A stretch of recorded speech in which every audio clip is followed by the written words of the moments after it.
তারা কি করে আমরা এটা অবজারভেশনে আছি, আমরা দেখব যে ভবিষ্যতে কি করে। সাবান খান দেখেন আমাদের স্টেট ডাম্পিং স্টেশন নাই এবং আমাদের প্রশাসক মহোদয় দ্রুত চেষ্টা করতেছে 10-15 দিনের মধ্যে এখানে যা বর্জ্য আছে সবগুলো আমরা আমাদের নিজের জায়গায় নিয়ে যেতে পারবো। প্রিয় দর্শক, আমি Mohammad Asaduzzaman Asad, daily our Bangladesh special correspondent. আমরা এই মুহূর্তে অবস্থান করতেছি নারায়ণগঞ্জ জেলার রূপগঞ্জ থানা তারাবো পৌরসভার যে আবর্জনা ময়লা ফেলতেছে ঢাকা সিলেট মহাসড়কে, তারই চিত্র আপনাদেরকে দেখাবো।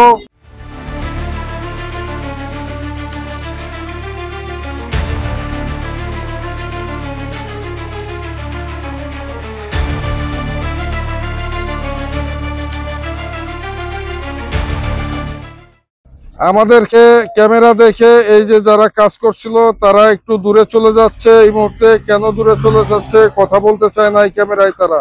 এই যে আপনারা দেখতেছেন এখনো ঢাকা সিলেট হাইওয়ের উপরে তারা একবারে রাস্তার উপরে ময়লা আবর্জনা ছড়িয়ে ছিটিয়ে রেখেছে, তাদের পথচারীদের অনেক সমস্যা হয়, গাড়ি এখানে পিছলা খায়। এখানে আমরা জানতে পেরেছি অনেক মোটরসাইকেল এখান থেকে পিছলা খেয়ে ছিটকে পড়েছে রাস্তার উপরে, তাতে অনেক দুর্ঘটনা ঘটেছে, যে দুর্ঘটনার কারণে অনেকের অঙ্গহানি হয়েছে, অনেকে মৃত্যু পথযাত্রায় রয়েছে।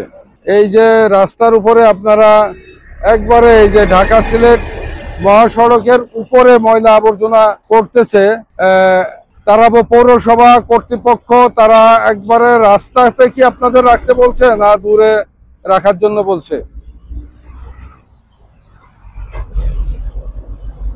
এই ময়লা আবর্জনা রাস্তার উপরে তো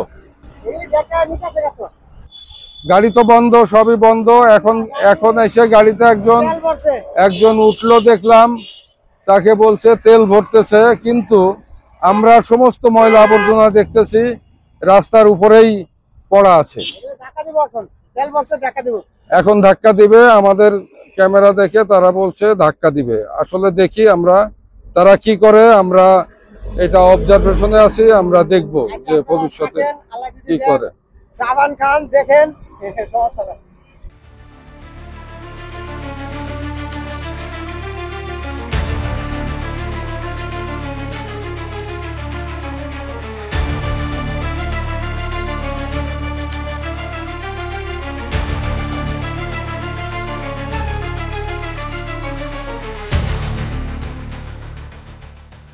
আমি মোহাম্মদ ফিরোজুল ইসলাম, তারাবো পৌরসভা কনজারভেন্সি ইন্সপেক্টর।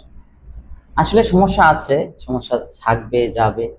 আমাদের মূল সমস্যা হলো আমাদের গার্বেজ ট্রাক কম এবং আমাদের স্টেট ডাম্পিং স্টেশন নাই এবং আমাদের প্রশাসক মহোদয় দ্রুত চেষ্টা করতেছে একটা নির্দিষ্ট ডাম্পিং স্টেশন করার জন্য এবং গাড়ির জন্য।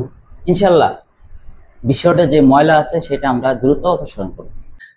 আসলে এটা একটা বড় সমস্যা, এই জন্য আশেপাশে মানুষের অনেক কষ্ট হচ্ছে, সেটা আমরা বুঝি। আমরা দ্রুতই এখান থেকে যা বর্জ্য আছে তা অপসারণ করে আমাদের মানে কি হচ্ছে অন্য একটা জায়গাতে আমরা অবশ্যই অলরেডি কাজ আরম্ভ, 2-1 দিনের মধ্যে কাজ আরম্ভ করে দেবো। এতে আমাদের হয়তো 10-15 দিনের মধ্যে এখানে যা বর্জ্য আছে সবগুলো আমরা আমাদের নিজের জায়গায় নিয়ে যেতে পারবো। ধন্যবাদ আপনাকে।